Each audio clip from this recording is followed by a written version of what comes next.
What's up, everybody? I'm George Mossey. I'm here with my co-host Heather C. Last night we got 90 Day Fiancé. We're on season 6 of Happily Ever After, episode 14. The end is close. There was a lot of fighting going on, and we actually might be seeing people breaking up. So let's just jump right in. So Angela and Michael last night was the most cringiest scenes as usual. Michael had us cringing at the clinic. Angela had us cringing on FaceTime with the doctor, asking extremely inappropriate and almost stupid questions, asking the doctor if it was some sort of brothel where women were going to help Michael produce a sample, which, Angela, have some class. I mean, I think everything they do is cringy. I would say more than just yesterday's scene. The last couple of episodes that we've gotten from them have been more than we needed to know. I mean, I think that their story is dwindling down now that Angela got her surgery, and it seems like Michael is kind of like in limbo with like where he's at with coming to the United States. It's almost like they're just kind of filling in the blanks because we've already did this. We've already touched bases with the baby situation.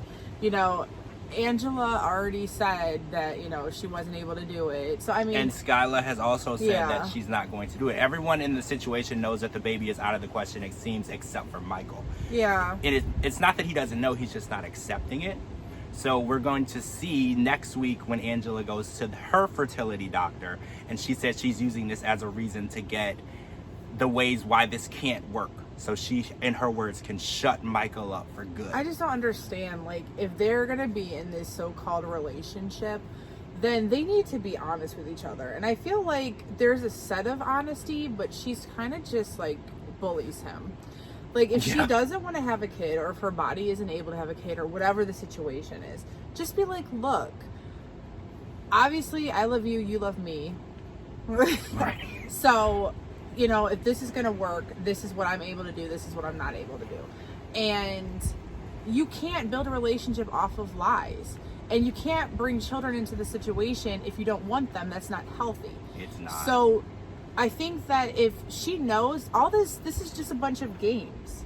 And she's tagging the whole world along with her. And it's going to implode. Yeah, it's going to implode. When Michael realizes he can't be a father, he's going to find a way to be a father, and if it's not with Angela, it's just not going to be. And did she ever stop to think that if this is a number one priority with him, that once she brings him to America, he'll just leave her to go find a younger girl to have a baby with, and then she'll just be the way into America?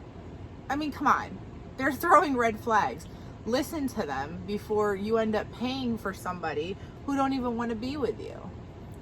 Speaking of red flags, I want to talk about Mike and Natalie. So to everyone's relief, it appears that Natalie and Mike are done torturing each other. Are they? We are no longer unwilling participants in their torture situation. I don't call it a relationship. I call it Natalie torturing Mike and fighting with Mike.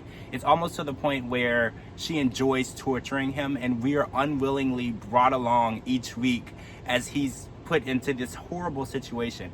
But Trish... Don't make it out to be that Mike is all innocent either. They're both equally toxic. They're both toxic. He is such a mama's boy. And he, like... I don't know. He knew from the jump that she wasn't the one. And he still decided to say, I do. And I know I said that in a later podcast that we had, that, you know, he should have never walked down the aisle with her. But it's true. I can't help but feel bad for either one of them. Like, he's just as much the bad guy as her. We know what her intentions are. He just hasn't followed along yet. Right. I think Trish had a lot to say last night. Trish has always been vocal. She always does. She butts her nose. I wrote down some really good points. Snake in the grass, scammer, and she doesn't even like you.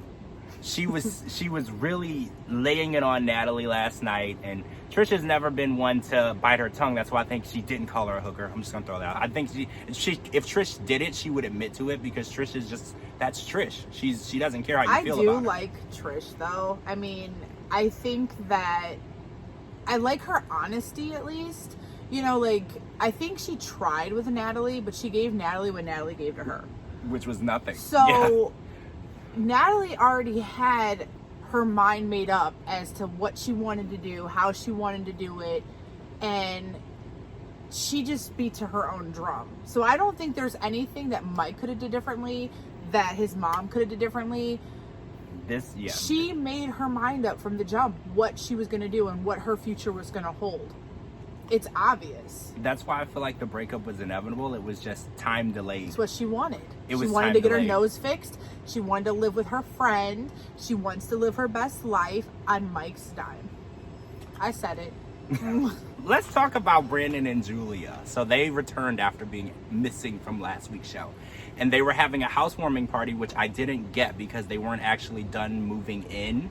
They were still unpacking and there were still things in boxes, but they had a housewarming party and TJ, AJ, and Melanie were there.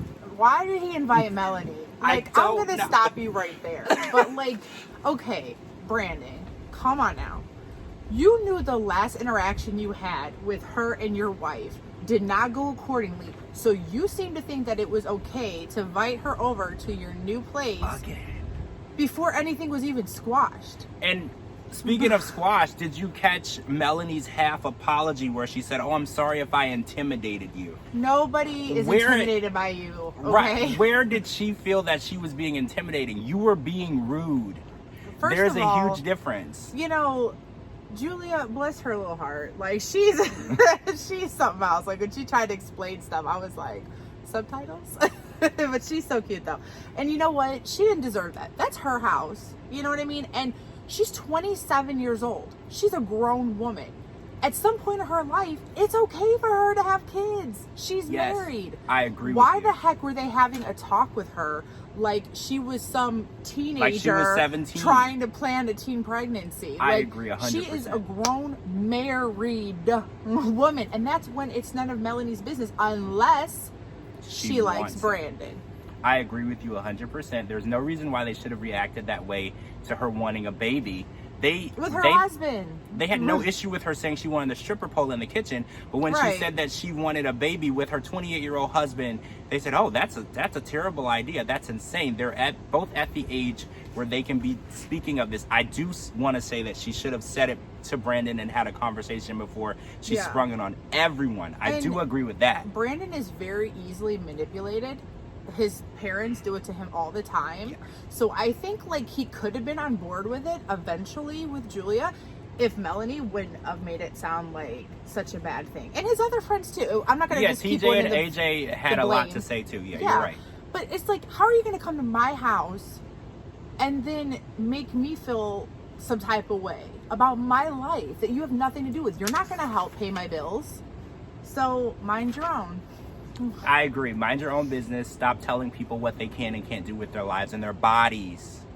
All right, guys, so we're going to jump off of here. This is part 1. We're going to come back with part 2. We have so much more to talk about, including a strip club visit that Yara went on. We have so much to talk about. I'm George Mossey. My new Twitter is @GeorgeMossey. Make sure you follow Heather C at Pinky69Brit. Make sure you live tweet with us every single Sunday, and we will see you guys really, really soon. Thanks for watching.